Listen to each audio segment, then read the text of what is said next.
नमस्कार, आप देख रहे हैं हिंदी खबर में हूं आपके साथ अमित शर्मा। समय हो गया है यूपी की नंबर 1 डिबेट जो कहूंगा सच कहूंगा का।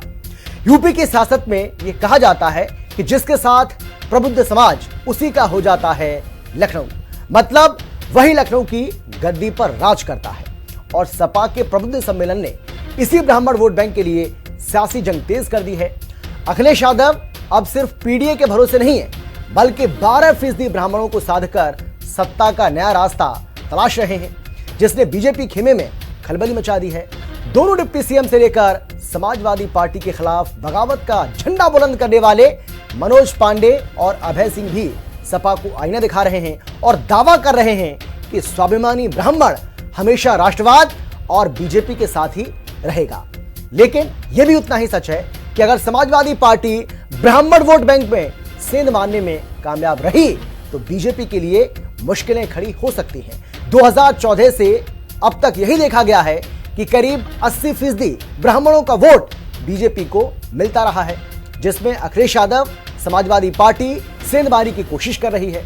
आज सबसे बड़ी बहस इसी पर होगी कि क्या अतीत में कांग्रेस, बसपा, सपा और बीजेपी यानी सभी पार्टियों की सरकारें बनाने वाला ये निर्णायक वोटर इस बार बीजेपी का साथ छोड़कर अखिलेश के पाले में चला जाएगा या सपा का ये दाव खाली ही रह जाएगा। चर्चा करेंगे, लेकिन पहले देखिए ये रिपोर्ट।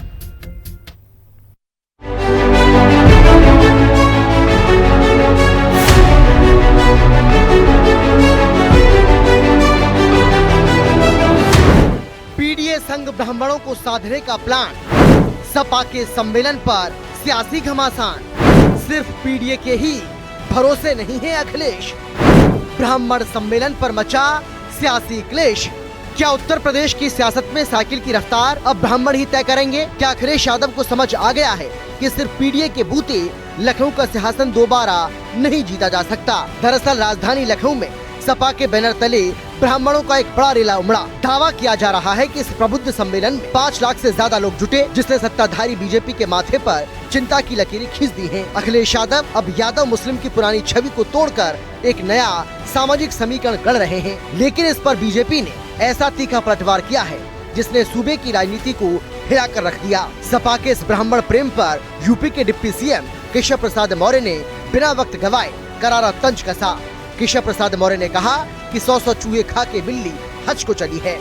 उन्होंने दावा किया कि सपा की साइकिल पूरी तरह पंचर हो चुकी है और 2027 के चुनाव के बाद सीधे सैफई लौट जाएगी। वहीं सपा से बीजेपी में आए मनोज पांडे और बागी विधायक अभय सिंह ने कहा कि चुनाव पास देखकर जनता को ठगने का ये खेल अब नहीं चलेगा। वहीं डिप्टी सीएम ब्रजेश पाठक ने समाजवादी पार्टी को कंफ्यूज्ड पार्टी बताया। उन्होंने कहा कि समाजवादी पार्टी के पीडीए का मतलब समय काल परिस्थिति के हिसाब से बदलता रहता है। लोग पीडीए की बात करते हैं और पीडीए की नई नई परिभाषा बनाते हैं। जब से पीडीए से वो लोग हारे हैं तब से पीडीए की नई नई परिभाषा बना रहे हैं वो लोग, लेकिन वो लोग भूल गए हैं पीडीए में पीडी पंडित का ही शुड फॉर्म है। जो लोग पीडीए की परिभाषा समय समय पर दूसरी बनाते हैं वो जान लें कि पीडीए में पीडी जो है वो पंडित का शॉर्ट फॉर्म है और जितनी पीड़ा दोगे, पीड़ा बढ़ाओगे, उतना ही पीडी और मजबूत दिखाई देगा। ये समाजवादी पार्टी का ब्राह्मण सम्मेलन से कोई लेना देना नहीं है। आज पूज्य जनेश्वर मिश्र जी की जयंती है। मैं भी उनकी स्मृतियों को नमन करता हूं, प्रदेश सरकार की तरफ से श्रद्धा समर्पित करता हूं और इनका ब्राह्मण समाज से और सर्व समाज से कोई लेना देना नहीं। ये खुद कंफ्यूज है।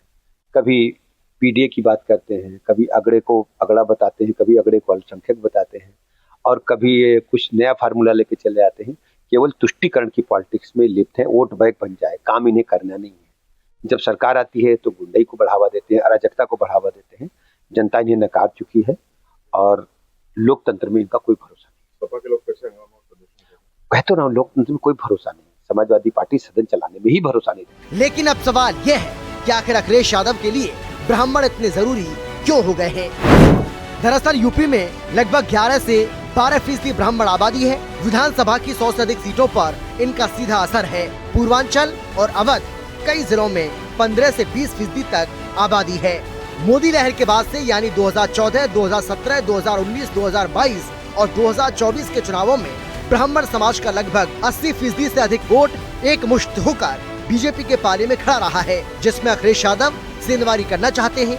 इतिहास गवाह है कि यूपी में सत्ता का रास्ता उसी गली से होकर गुजरता है जिसे प्रबुद्ध समाज का आशीर्वाद मिलता है। बीजेपी जहां अपने इस पारंपरिक और राष्ट्रवाद से जुड़े वोट बैंक को खिसकने नहीं देना चाहती है, तो वहीं अखिलेश यादव इस चक्रव्यूह में सेंध लगाने की कोशिश कर रहे हैं। अब ऐसे में सवाल ये है कि क्या केशव मौर्य का पंचर साइकिल वाला दाव सच होगा या अखिलेश का ये नया सियासी रास्ता उन्हें 2027 में लखनऊ की गद्दी तक ले जाएगा। लखनऊ से राजचंद, राहुल श्रीवास्तव और विक्रम सिंह राठौर के साथ ब्यूरो रिपोर्ट, हिंदी खबर। और चलिए अब बिना समय गवाए चर्चा की शुरुआत करेंगे। तमाम जो खास मेहमान हमें ज्वाइन कर चुके हैं बीजेपी की ओर से। बीजेपी के प्रवक्ता अवनीश त्यागी जी हमारे साथ हैं। अवनीश जी, बहुत स्वागत है आपका। इसके साथ ही हमारे साथ रविंद्र सिंह जो कि समाजवादी पार्टी के प्रवक्ता हैं। रविंद्र जी, आपका भी स्वागत है। राज शर्मा कांग्रेस पार्टी के प्रवक्ता हैं। राज जी, आपका भी स्वागत है। और इसके साथ ही हमारे साथ राजनीतिक विशेषज्ञ राजलक्ष्मी जी जोशी जी मौजूद हैं। मैम, आपका भी स्वागत है। लेकिन सबसे पहले रविंद्र जी, अगर मेरी आवाज आप तक पहुंच पा रही है तो सीधा सवाल है मेरा आपसे। सर, मैं आपसे जानना चाह रहा हूं कि चुनाव के नजदीक आते ही ये पंडित जी आपको याद कैसे आ रहे हैं भाई? क्योंकि आपके पीडीए में अभी तक तो इनको कहीं जगह नहीं थी, लेकिन अब अखिलेश यादव कह रहे हैं कि पीडीए में पीडी का मतलब ही पंडित जी है। तो जिसके जैसा समझ में आएगा वैसा ही समझेगा। पीडीए हमारा जो मुख्य रूप से है वो पीड़ित समाज है।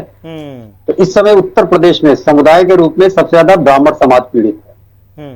ब्राह्मण समाज के ही बड़े नेता बताते हैं कि 1000 से ज्यादा ब्राह्मणों की हत्या की जा चुकी है उत्तर प्रदेश सरकार के द्वारा। और फिर जो कुछ प्रमुख कांड हुए हैं जिसमें हमारे हिंदू धर्म के जो श्रेष्ठतम आचार्य हैं शंकराचार्य जी महाराज के साथ जो कुछ भी किया है उत्तर प्रदेश सरकार ने, पूरे विश्व में किसी से छुपा नहीं है। इतने घृणित आरोप कोई भी धर्म वाला अपने धर्म का जो सर्वश्रेष्ठ गुरु होगा उसके ऊपर नहीं लगाएगा, जो उत्तर प्रदेश सरकार कर चुकी है।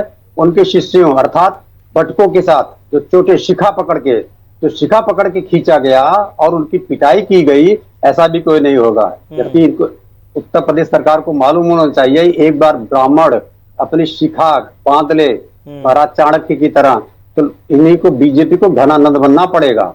और ये आज की बात नहीं कह रहे हैं आप अमित जी, ये बहुत पुरानी बात है।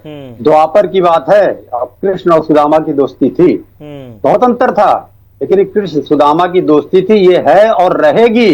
ब्राह्मण समाज भी समझ चुका है कि बीजेपी मतलब आरएसएस में केवल एक ब्राह्मण को सम्मान है, चित पावन ब्राह्मण जो भारतीय मूल के नहीं हैं, उनके सिवा किसी का सम्मान नहीं है। तो अब जितना भी अत्याचार पिछले 10 साल में ब्राह्मणों के ऊपर हुआ होगा, चाहे कानपुर में जला के मार दिया गया हो एक माँ बेटी को, चाहे जो एप्पल वाले मैनेजर को सरेआम गोली मार दी गई शहीद पथ में, जो बिटिया खुशी दी हुई जो शादी होके आई थी उसको 16 साल, अभी शादी होके जो बिटिया आती है 16 महीने के 17 महीने के जेल में डाल देते।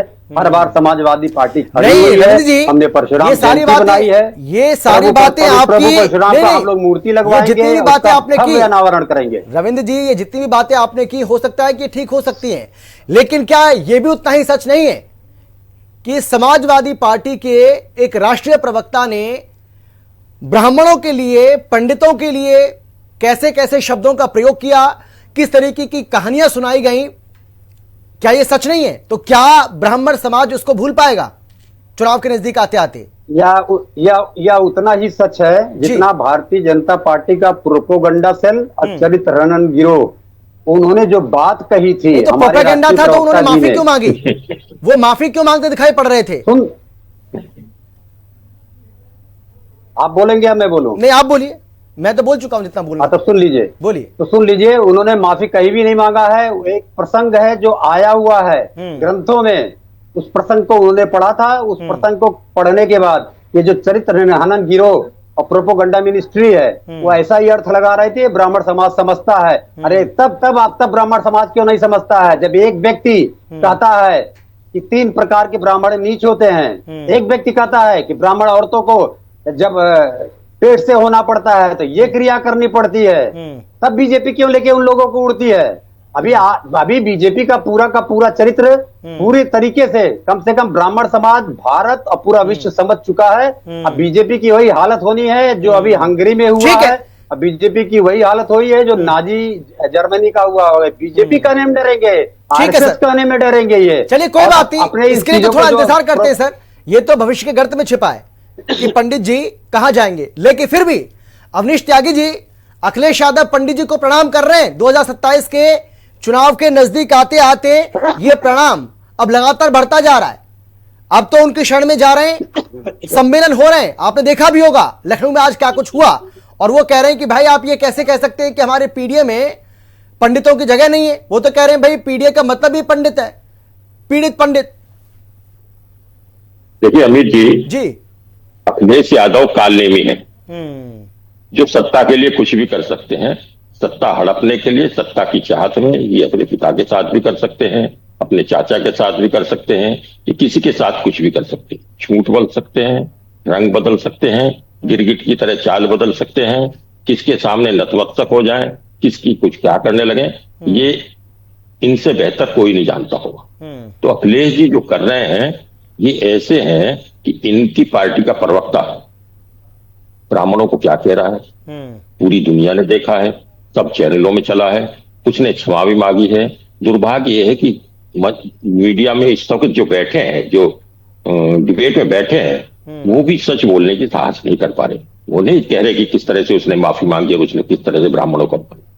ब्राह्मण भूलता नहीं, ब्राह्मण याद रखता है, और याद रखता है इसी वजह से 2012 से लेकर 17 तक के कार्यकाल में जो ब्राह्मणों का अपमान हुआ, जो समाजवादी पार्टी के नेतृत्व में जब भी सरकारें बनी और ब्राह्मणों के साथ दुर्व्यवहार हुआ, केवल ब्राह्मण ही नहीं समाज के हर वर्ग के साथ जो दुर्व्यवहार हुआ, पक्षपात हुआ, भेदभाव हुआ, केवल अपराधियों को संरक्षण देने का इनका काम है, भ्रष्टाचारियों को संरक्षण देने का काम है, दंगाइयों को संरक्षण देने का काम है, और जितने भी गलत प्रवृत्ति के लोग हैं, माफियागिरी करने वाले लोग हैं, उनको संरक्षण देने का काम है। केवल जातवाद का प्रयोग तब करते हैं जब इनको वोट लेनी होती है, परंतु 2012 से लेकर 17 तक का कार्यकाल जनता देख चुकी है, हर वर्ग देख चुका है। इसलिए जब से अखिलेश ने सत्ता संभाली है, अपनी पार्टी को संभाला है, तब से अखिलेश की पार्टी लगातार हार रही है। उसकी वजह यह है कि इनका चाल, चेहरा, चरित्र सब पहचान गई है जनता। इनका नौटंकी के असली चेहरे को जान गई है। इनको कभी बर्दाश्त नहीं करेगी। ये सत्ता में दोबारा आने वाले नहीं हैं। इनको एक बार अपने पिताजी के आशीर्वाद से मुख्यमंत्री की कुर्सी मिल गई है, परंतु जो चेहरा और जो लेकिन अवनीश त्यागी जी, आप याद करने वाली बात कर रहे थे। अवनीश त्यागी जी, अखिलेश यादव कह रहे हैं कि भाई जो बटकों की शिकाओं को खींचा गया, शंकराचार्य का जिस तरीके से अपमान किया गया, वो भी तो जनता याद रखेगी ना भाई। ब्राह्मण समाज इसको कैसे भूलेगा? मेरी बात सुनो जी, मैं कह रहा हूं ये जिस तरह से दुष्प्रचार करने की कोशिश कर रहे हैं वो जनता को हजम नहीं हो रहा है। जनता लगातार जिता रही है भारतीय जनता पार्टी को 2017, और दिल्ली की जब से कमान संभाली है 2014 में माननीय प्रधानमंत्री नरेंद्र मोदी ने, उसके बाद से राजनीति का चेहरा, चरित्र बदल गया है, मिजाज बदल गया है, तौर तरीके बदल गए। अब सबका साथ, सबका विकास चलता है। अब जातवाद की चूड़ी चलने वाली नहीं है जो समाजवादी पार्टी चलाना चाह रही है। जो तुष्टिकरण का ये खेल खेलना चाहते हैं वो चलने वाला नहीं है। अब अखिलेश यादव को जनता बराबर हरा रही है, लगातार ही हार रहे हैं। आप ये देखिए, अखिलेश के नेतृत्व में एक भी चुनाव अगर जीता हो, जो पार्टी कभी राष्ट्रीय पार्टी होने का दावा करती थी, अब केवल सफाई में सिमट कर रह जाएगी। थोड़े दिनों में आने वाले 27 में आप देख लेना जो हाल इनका होगा। और सबसे जोड़ तोड़ करके, सबसे पकड़ कर ये देख चुके हैं, सब हथकंडे अपना चुके हैं, सब दांव पेंचे खेल चुके हैं, पर जनता इनके कारनामों को, काले कारनामों को कभी नहीं भूली है और ना भूलेगी। इनका जो कालनेमी वाला चरित्र है वो जनता के दिमाग में गड़ा है। इनके पीछे जो चेहरा छिपा है, जो खूंखार छिपा है, जो जनता को तोड़ने और समाज को तोड़ने वाला चेहरा छिपा है, वो जनता भीतर याद करती है और आने वाले 27 के चुनाव में भी याद करेगी। ये कितने सम्मेलन करें, कितने ही हरमूल्य अपनाए, कितने जोड़ तोड़ अपनाए, अब इनकी दोबारा काट की हांडी चलने वाली नहीं। ठीक है सर, अखिलेश यादव को मैं आता हूं आपके पास, पहले मैं आपके पास लौटूंगा, लेकिन राज शर्मा जी एक मिनट सुन लीजिए, जल्दी से ये पूरा करिए। अपने जो इन्होंने इसके प्रवक्ता ने कहा है उससे माफी मांगे पूरे सारे समाज से अखिलेश माफी मांगे, तब ब्राह्मण समाज के पास जाने के लिए, वोट मांगने के लिए अपना चेहरा लेकर जाए। ठीक है सर। राज शर्मा जी, मतलब ब्राह्मण एक पारंपरिक वोट बैंक था कांग्रेस पार्टी का एक जमाने में, यूपी में खास तौर पर, और भर भर के झोलियां भर भर के वोट करता था कांग्रेस पार्टी को। लेकिन अब कांग्रेस पार्टी का खासतौर पर यूपी में कोई नाम लेवा नहीं है। समाजवादी पार्टी की तरफ से ब्राह्मण सम्मेलन किया जा रहा है सर, तो फिर कांग्रेस पार्टी अपने आप को कहां देख रही है सर? आप भी कुछ ना कुछ तो ऐसा करिए कम से कम कि ये ब्राह्मण समाज, ये जो 10 से 12% जो वोट बैंक है वो आपके साथ भी जुड़े सर। और आप तो जानते हैं इसकी ताकत है सर भाई, तकरीबन 115 सीटें ऐसी हैं जहां पर अपना प्रभुत्व रखता है ये वोट बैंक, और समाजवादी पार्टी चाहती है कि उसके पाले में जाए। तो फिर कांग्रेस पार्टी के लिए क्या बचेगा? कांग्रेस पार्टी क्या सोच रही है? या फिर बैसाखी के सहारे ही आप नैया को पार लगाना चाहेंगे? नहीं अमित भाई, मैं पहली बात एक बात कह दूं, ये तो तय है, ये सत्य है जी कि ब्राह्मण जिससे रूठा वो पार्टी दिक्कत में पड़ी। और यहाँ पे एक चीज और बता दूं ना, जैसे अभी त्यागी जी बहुत बड़ी बातें कह रहे थे सारी कि वो अखिलेश कालमुनी है, तो मुझे लगता है भारतीय जनता पार्टी में भ्रम मुनि बहुत हैं जो भ्रम डालते हैं। आज मैं कह रहा भारतीय जनता पार्टी ने आज सम्मेलन करा, वो उसमें आप क्यों टेंशन ले रही हो? मतलब क्या मतलब है आप लोगों को टेंशन लेने? काहे फीवर चल रहा है आप लोगों को?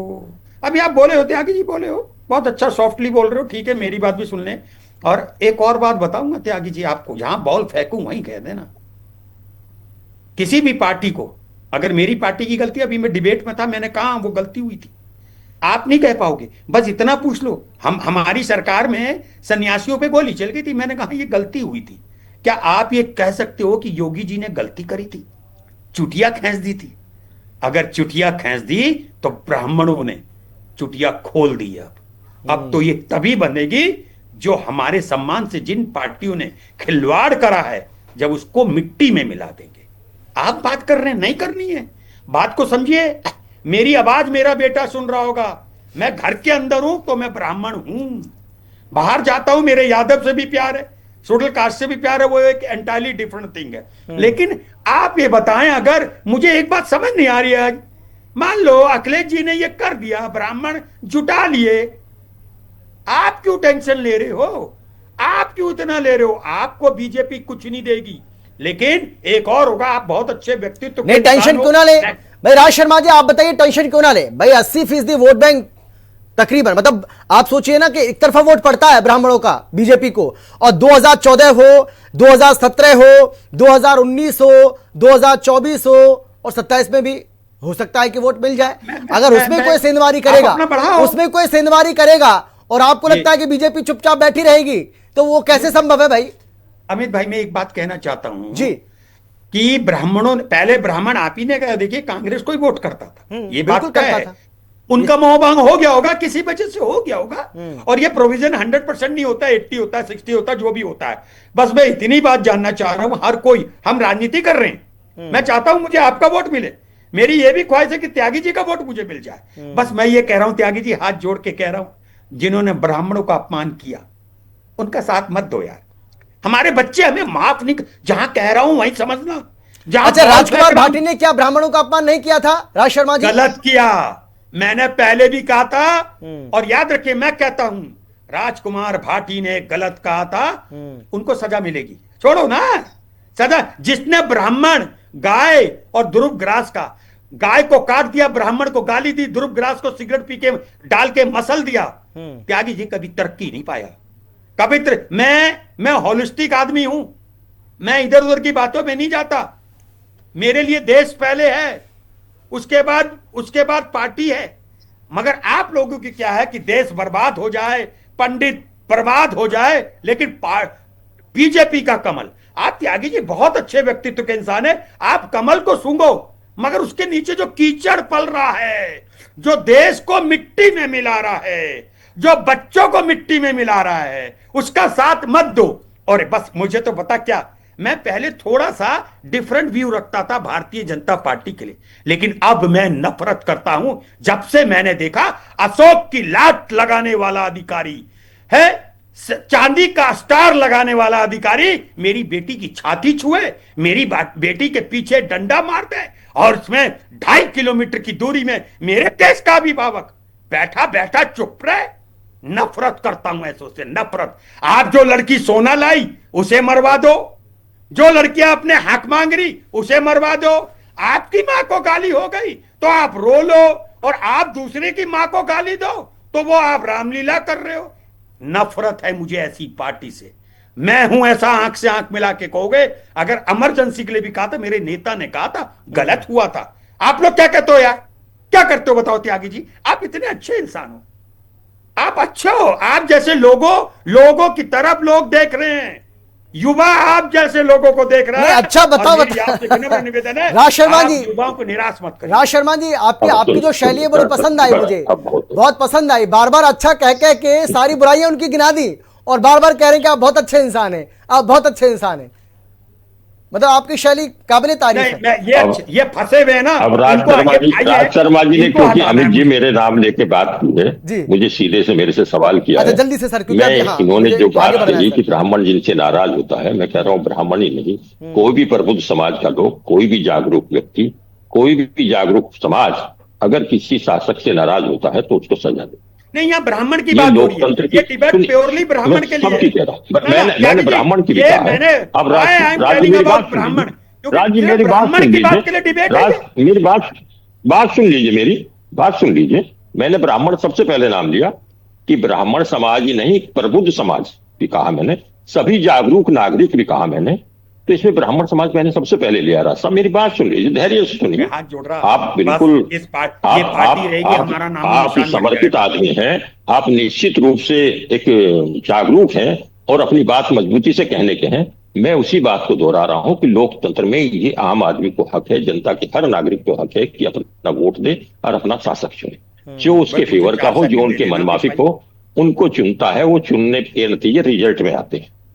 ठीक है सर, मैं आता हूं, दोनों के पास आ रहा हूं, मैं आप दोनों के पास आ रहा हूं। भारतीय जनता पार्टी को चुन रही है, ठीक है, जिन्होंने राजलक्ष्मी जी को चर्चा में लाते हैं। समाज का अपना राजलक्ष्मी जी, जनता की अपेक्षाओं से खरे नहीं। मेरा सवाल आपसे ये, मैं आपसे जानना चाह रहा हूं कि क्या लग रहा है, अखिलेश यादव की जो मेहनत है क्या ये रंग लाएगी, और क्या सिर्फ पीडीए से बात नहीं बन पाएगी? अखिलेश यादव को समझ आ गया है और इसी वजह से वो ब्राह्मण सम्मेलन कर रहे हैं और पंडितों पर डोरे डाल रहे हैं, पंडितों को प्रणाम कर रहे हैं। क्या वजह लग रही है आपको? नमस्ते अमित जी।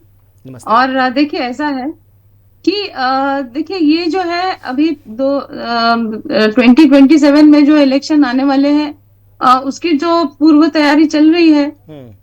अभी उन्होंने देखा है कि पश्चिम बंगाल में क्या नतीजे हुए, तो अभी पहले ये तो सबको पता है कि उनकी जो है समीकरण क्या थे, वो MI समीकरण थे, मुस्लिम और यादव। उसको उन्होंने थोड़ा सा मॉडिफाई करके उन्होंने PDA कर दिया था। जो पीड़ित, अभी आज वो कह रहे हैं कि पंडित, तो वो उसका वो स्पष्टीकरण अभी पता नहीं, मतलब वो अभी आज ये नया एक डेफिनेशन आया है, P मतलब पंडित है, ये आज मुझे भी आज ही पता चला है ये। तो ये जो है, ये आज हो सकता है कि उनको पता चला होगा कि ये इसका उनका एक नया समीकरण वो बनाने का प्रयास कर रहे हैं। क्योंकि अच्छी बात है, क्योंकि देखिए अभी उनकी जो, मैं आपको बताता हूँ, 100 के ऊपर जो उनकी एक स्ट्रेंथ है विधानसभा में, उसमें से आप अगर देखें तो वो ना के बराबर है ब्राह्मणों की संख्या। वहीं आप अगर देखें कि भाजपा की जो है 255 उनकी जो स्ट्रेंथ है, उसमें उनकी करीब 52 ब्राह्मण है, सॉरी 52 नहीं, 46 ब्राह्मण है। 52 टोटल ब्राह्मण जो MLAs हैं, उसमें से 46 भाजपा के हैं। तो और उतना ही नहीं, जो MPs अभी जो लोकसभा की जो इलेक्शन है उसमें भर के जो है समाजवादी पार्टी जीतकर चली गई, क्योंकि उन्होंने ये जो एक नैरेटिव किया था कि ये संविधान बदल देंगे, उसके चलते उनको बहुत अच्छा एक रिस्पांस मिला। लेकिन उसमें से एक बात यह है कि उनको जो 37 जो MPs है, उसमें से एक केवल ब्राह्मण है। तो ये जो है अच्छा है कि अगर उनको अभी अगर लगा कि नहीं, हमको ब्राह्मणों को और थोड़ा सा रिप्रेजेंटेशन देना चाहिए, क्योंकि जैसे आपने कहा कि कुछ नहीं तो 10% तो कम से कम है ब्राह्मण उत्तर प्रदेश में, कम से कम एक 100 सीट में उनकी जो है एक प्रेजेंस है, तो उनको भी रिप्रेजेंटेशन देना चाहिए, क्योंकि उनकी तरफ से वोट आपको चाहिए, तो उनको रिप्रेजेंटेशन भी देना ही चाहिए। तो अच्छी बात है। देखिए 2015 में जो उन्होंने जो एक गलती की थी, जो शंकराचार्य जी पे जो लाठीचार्ज किया था, अच्छी बात है कि उन्होंने उसमें 2021 में उन्होंने उसके लिए माफी भी मांगी है। लेकिन दुख की बात यह है कि अभी आज उनके प्रवक्ता कह रहे हैं कि नहीं, रविंद्र भाटी जी ने माफी कभी नहीं मांगी है, क्योंकि वो अभी भी आज भी कह रहे हैं कि उन्होंने सही कहा था। वो कह रहे हैं कि वो पुस्तक में से उन्होंने पढ़ के बताया था कि ये सही बात है। तो मतलब मुझे ये समझ में नहीं आ रहा कि वो सचमुच में अगर किसी वेश्या के साथ में वो कह रहे हैं कि वेश्या से अच्छी भली है ब्राह्मणों से, तो मुझे नहीं पता कि ये उनके लिए मतलब आदर वाली बात है, आदर पूर्वक बात है या निरादर वाली बात है, ये मुझे पता नहीं है। तो ये देखिए, आप ही सोचे, आपके दर्शक सोच सकते हैं, उनको समझ में आ रहा होगा कि क्या चल रहा है। अगर ये सचमुच में ये चाहते हैं कि ऐसा सब हो, सचमुच में अगर ये एक अच्छा इंटेंशन है, तो मुझे भी खुशी है, क्योंकि जैसे मैंने कहा कि रिप्रेजेंटेशन होना चाहिए, उनका भी होना चाहिए ना। क्यों ब्राह्मणों ने क्या किया है ऐसा कि उनको बिल्कुल ही सीटें ही नहीं दे, आप टिकट ही नहीं दे। तो अगर ये सचमुच में एक अच्छा आउटरीच है उनका, तो अच्छी बात है। लेकिन मुझे लगता है कि उनकी जो है ये उन्होंने स्पष्ट कर देना चाहिए कि उनका जो ये पीडीए है, ये पंडित है, उनकी क्या भूमिका है और कृष्ण जन्मभूमि पर, ये स्पष्ट कर दें। तो ये सब जो है तो एक अच्छा मैसेज जाएगा उनके, जो वो चाहते हैं कि एक अच्छा मैसेज जाए ब्राह्मणों में, अच्छा मैसेज जाए। राम जन्मभूमि के विषय में उन्होंने जितने भी बातें कही थी कि भले ही हमने और भी अगर कार सेवकों को मार दिया होता तो भी कोई गलत नहीं होती, क्योंकि हमने लॉ एंड ऑर्डर के विषय में किया था। यही बात है, अगर वो लॉ एंड ऑर्डर के विषय में, जंतर मंतर के विषय में वो कहते हैं कि नहीं, ऐसे कैसे कोई लाठीचार्ज कर सकता है, ऐसे कैसे कोई कर सकता है, ये दोहरी मापदंड न करते हुए अगर वो उन चीजों के लिए भी माफी मांगे तो अच्छा होगा, तो वो सचमुच में एक अच्छा आउटरीच होगा। मैं ये बहुत ही अनबायस्ड होके कह रही हूँ अमित जी, क्योंकि ये आउटरीच जो है ये अधूरा पड़ जाएगा अगर उन्होंने ये सारे विषयों के लिए अगर माफी नहीं मांगी, और वो फिर ऐसा लगेगा कि ये केवल एक छोटा सा एक बस। और राजकुमार भाटी को तो लगातार बचाने की कोशिश की गई। अखिलेश यादव ने एक शब्द उनके लिए नहीं बोला और बाकायदा उनको पार्टी में पूरा सम्मान मिला, पहले की तरह, पहले से ज्यादा मिला। राज शर्मा जी क्या कुछ कह रहे हैं? हाँ, कुछ कहना चाह रहे हैं आप, बोलिए। 3 बात कहना चाहता हूं मैं। राजलक्ष्मी जी से भी एक बात कहूंगा कि देखिए, मेरी बात सुन लीजिए। आप महिला हैं, मैंने अभी कहा था मैं, मेरी आइडियोलॉजी बीजेपी से अंदर थी, लेकिन जब मैंने देखा कि लड़कियों की छाती पकड़ी जा रही, मुझे नफरत हो गई। और मैं एक और बात अमित जी, मुझे आपत्ति है कि ऐसे बात अगर ये ना करें तो अच्छा है। ये बहुत ही सेंसेशनलाइज करके बातें कर रहे हैं। मैंने तभी भी मैं चुप रही, लेकिन ये बार-बार ऐसा ऐसी बात वो नहीं, सेंसेशनलाइज मत करिए। आप अगर कहते हैं कि ऊपर लाठीचार्ज किया तो अलग बात है, लेकिन जिस तरीके से आप कह रहे हैं वो सेंसेशनलाइज कर रहे हैं आप जानबूझकर, ऐसा नहीं है। आप मुझे मेरी दिक्कत और बता दीजिए, आप लोग ज्ञान से बढ़ जाते हैं। मैंने क्या बात कही, वो बात एक ग्राउंड में हुई है, आपको पता नहीं है। मेरे कमरे में नहीं हुई बात बोली, कमरे में किसी लड़की के संग होता वो बोलता तो पाप था। वो तो लोगों ने देखा, आपने नहीं देखा तो मैं कुछ नहीं कर सकता। बताइए आप। और एक और बात, ज्ञान से ऊपर बताइए कहां पर ऐसा हुआ? अपने आप को ज्ञान से ऊपर नहीं, आप जानबूझकर इसको सेंसेशनलाइज करके मत बोलिए। देखिए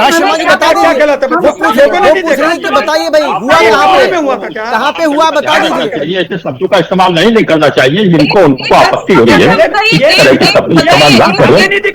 बताइए, एविडेंस बताइए, वीडियो बताइए। बहुत बड़ा चैनल है।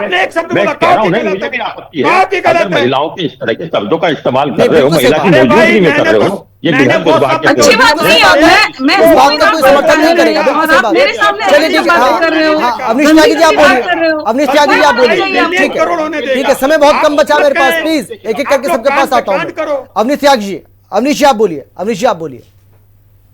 देखिए अमित जी, मैं ये कहूंगा कि जिस तरह के राज भाई आप शब्द इस्तेमाल कर रहे हैं और हमारी बहन को इस तरह पे आपत्ति हुई है, मैं भी इस बात का समर्थन कर रहा हूं कि ऐसी जब महिला डिबेट में बैठी हो और जो लाखों दर्शक देख रहे हो, उन शब्दों की पुनरावृत्ति नहीं करनी चाहिए, मर्यादा बना के रखनी चाहिए। बिल्कुल। और राज शर्मा जी क्योंकि ब्राह्मण कुल से खुद भी आते हैं, जो राजकुमार भाटी ने कहा, जो राजकुमार भाटी ने पूरे समाज के लिए जिस तरह के शब्दों का इस्तेमाल किया, इनको उनकी भर्त्सना करनी चाहिए थी।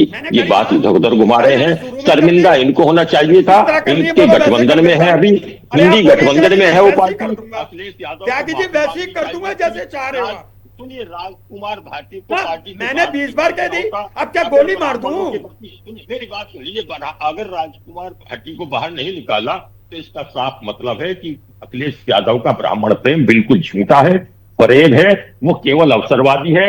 और वो जो पीडीए को पंडित से जोड़ रहे हैं, पीडीए असल में परिवार डेवलपमेंट अथॉरिटी है, केवल वो अपने परिवार को सत्ता में लाने की कोशिश कर रहे हैं। तमाम अलग अलग जगह अलग अलग परिभाषा देते हैं, पिछड़ों में जाओ तो पिछड़ों में, पंडितों में जाओ पंडितों में। इस तरह की परिभाषा बदलने वाले आदमी की नीयत ठीक नहीं है, उस पार्टी की नीयत भी ठीक नहीं है। नीति उनकी जनता देख चुकी 2012 से लेकर 17 तक। तो ऐसे लोगों को कोई माफ नहीं करेगा। वो तमाम हथकंडे अपनाए, तमाम जोड़ तोड़ करें, पर केवल इस तरह की बातें करके जनता खुश होने वाली नहीं है। जनता तो मन बना, ठीक है सर, ठीक है जनता मन बनाए हुए है रविंद्र जी, आप बोलिए। भारतीय जनता पार्टी के पक्ष में उनको वोट करना है। भारतीय जनता पार्टी ने हर वर्ग का सम्मान किया है, रविंद्र जी आप बोलिए। करेगी और सम्मान केवल भारतीय जनता पार्टी के भारतीय जनता पार्टी के प्रवक्ता खुद ब्राह्मण हैं, लेकिन ब्राह्मण उत्पीड़न पे एक शब्द नहीं बोल पाए। या खुशी दीदी के पक्ष में नहीं बोल पाए, पंडित हरशंकर तिवारी के पक्ष में नहीं बोल पाए। इन्होंने क्या कहा हमसे कि हम जोड़ तोड़ करने वाले अवसरवादी हैं। जरा इनका चरित्र देख लीजिए। हम इनको 1967 में लेके आते हैं भारतीय जनसंघ के रूप में सत्ता में, तब कौन जोड़ तोड़ किया था? 1970 में उत्तर प्रदेश की सत्ता में लेके आते हैं, तब कौन जोड़ तोड़ किया था? 1977 में केंद्र की सत्ता में लेके आए थे, कौन जोड़ तोड़ किया था? 89 में लेके आए थे, तब कौन किया था? जब आप एनडीए बनाते हैं 1998 में, तो आप 43 पार्टियों को जोड़ तोड़ करते हैं। उसके बाद 43 पार्टियों में 17 पार्टियां आपको बहुत अपमानित करती है और कहती है ये मौका परस्त है। तो आपका ये चरित्र है। और रही बात ब्राह्मणों को, ब्राह्मणों ने निर्णय ले लिया है, पूरी तरीके से निर्णय ले लिया। इसका परिणाम 2024 में आ चुका है। आप कितना भी भड़काने का कोशिश करिएगा, नहीं भड़का पाइएगा। पंडित हरशंकर तिवारी याद आएंगे, उनकी मूर्ति याद आएगी, खुशी दुबे याद आएगी, ब्राह्मण को मत 64 ब्राह्मणों को मिटा रहे हो, अच्छी बात नहीं गोलियों से मरवाया है एनकाउंटर के नाम पे, वो याद आएंगे। जिन ब्राह्मणों का आपने अपमान किया है वो याद आएंगे। जिस ब्राह्मण एमएलए ने आपके कहने से आपको राज्यसभा में वोट दिया था, भदोही के ब्राह्मण के एमएलए ने, उसको आपने जेल में सड़ा दिया, उनके परिवार को सड़ा दिया, वो याद आएंगे। और आप कहते हैं हम जातिवादी हैं। ये पूरे विश्व के पटल पे पहली बार ऐसा हुआ है कि प्रधानमंत्री अपनी जात बतावे और मुख्यमंत्री अपनी जात बतावे। इससे बड़ा जातिवादी कोई भी नहीं हो सकता है। इससे उसको कहना चाहिए। और जो हमारी राज्य लक्ष्मी दी कह रही थी, तो सारे लोग एक साथ बोलेंगे तो कैसे काम चलेगा? ज्यादा इसलिए नहीं कुछ कर सकते हैं क्योंकि उनको जो जानकारी है उतना ही बताया। जो बीजेपी का चरित्र है और जो भारतीय जनसंघ का चरित्र है, शायद उसके बारे में इनको बिल्कुल नहीं पता है कि इन्होंने कितना अपमानित किया हुआ भारतीय। चलिए जल्दी से, ठीक है, बहुत छोटा सा कमेंट। हाँ, बहुत छोटा सा। आप बताइए ना, आप रिप्रेजेंटेशन कितना बढ़ाएंगे? ब्राह्मण थे, मैंने आपको ब्राह्मण थे, जो इनके प्रोफेसर, जो इनके संस्थापक थे। चलिए, समय मेरे पास इतना ही है। बहुत धन्यवाद आसमी का मेरे साथ जुड़ने के लिए, चर्चा में शामिल होने की, अपनी अपनी बात रखने के लिए। लेकिन बड़ा सवाल ही है कि आखिर 2027 में ब्राह्मणों का साथ किसको मिलने वाला है? ब्राह्मण किसके साथ जाने वाले हैं? क्या बीजेपी के साथ ही इसी तरीके से वो इंटैक्ट रहेंगे जो हम 2014 से मोदी लहर के बाद से लगातार देख रहे हैं, या फिर समाजवादी पार्टी 2027 में इसमें सेंधमारी की जो कोशिश कर रही है उसमें वो कामयाब हो पाएगी? लेकिन इसके लिए हमें इंतजार करना पड़ेगा। फिलहाल इतना ही। आप देखते रहिए हिंदी खबर, जल्द लौट रहे हैं।